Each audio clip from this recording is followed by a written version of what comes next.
In 30 years of studying and practicing medicine, I've met countless patients. But there is one type of patient that pushes me to the limit and makes my blood boil.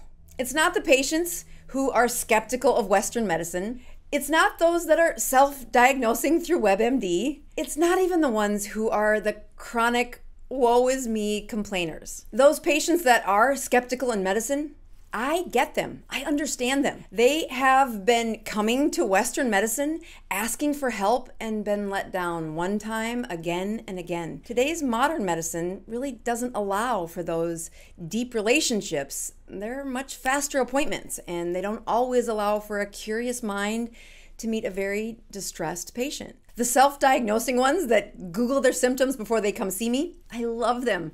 They want answers, they are curious, and they are motivated enough to start researching before they come see me. And those chronic complainers, well, they're the ones who rush in every time they have a symptom, and they share that worry with me. But when I offer them compassion and I slow down and I help them think through, is this a worrying problem or is this a real problem? Sometimes those problems that start out being a minor issue are actually the symptoms that lead to real problems. And it is my job to try and help you save your life and find those problems early. The people that make my blood boil are the ones that show up again and again and again with the exact same symptoms, the exact same problems that I have researched, I have listened to, I have outlined, and I have studied.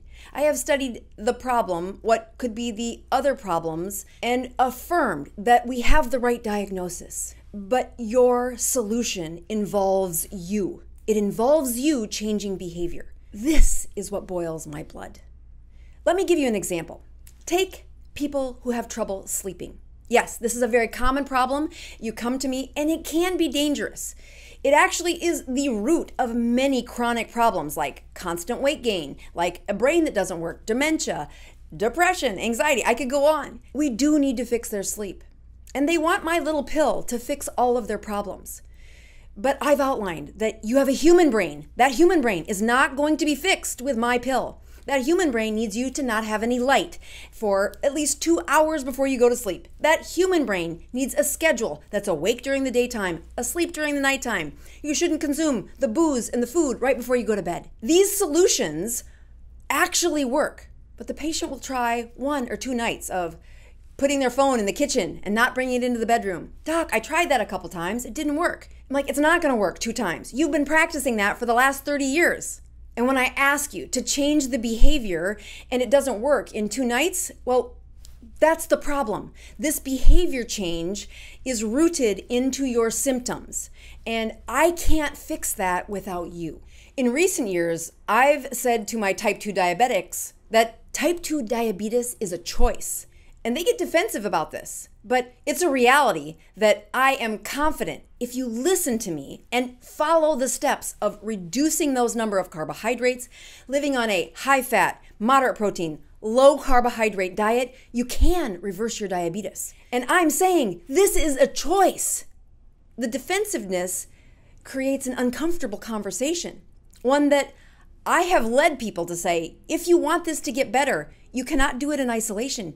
You need a tribe. You need to be in community of other people working on this. They don't like to hear that.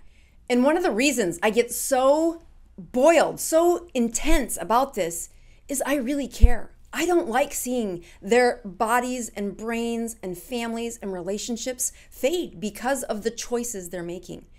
That I do have compassion and I do a lot of work to try and help you get connected with the right answers and the right choice. But I want to know, is there something your doctor does to push your buttons? Put it in the comments below. I might use it as content for a future video, but maybe it will improve the practice of my medicine.